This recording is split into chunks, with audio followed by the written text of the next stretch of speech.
Happening now, the U.S. military teaming up with Japan for major training exercises this week. Operation Dawn Blitz involves air, sea, and ground forces, all aimed at beefing up Japan's amphibious attack capabilities. Adam Housley, live at Camp Pendleton, California. Adam. Yeah, John, it shows how important this relationship has become with Japan. Many will argue they are one of our most, if not our most important ally right now. They're here in force, along with 3 other nations taking part, including the U.S., and 7 others watching as tensions continue to increase in the Pacific.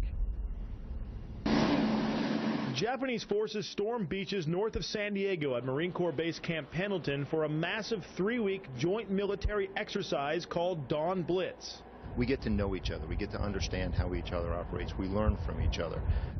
They learn some great amphibious skills from Marines, and we learn an awful lot from them. Now one of America's closest allies, there are 3 Japanese warships here and over 1,000 air, sea, and ground forces teaming up with U.S. Marines to improve Japan's amphibious attack capabilities. For us, it's very important to have a strong relationship with the United States.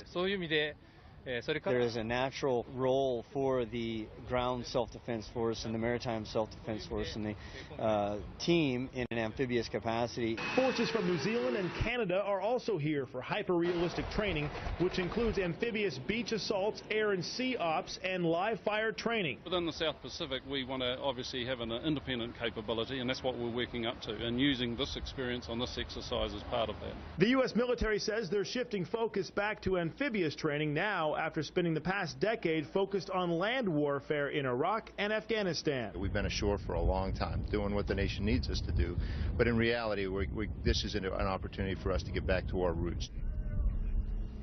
Now, these maneuvers come at a very interesting time, of course. The Snowden issue really clouding the relations between China and the U.S. Next week, the U.S. trains with the Philippines in the region, and the intensity over there continues to grow as China continues its massive buildup as well. And this also, John, could be a precursor to moving the massive Rim of the Pacific exercise. It takes place every 2 years off of Hawaii. We were there last summer for that live. That might now actually come to the western shores of the United States next year. At least it's a possibility. Of course, you have the Marine Corps base here. You have the massive naval base in San Diego and a number of other installations here on the West Coast. John? Some amazing changes since World War II ended.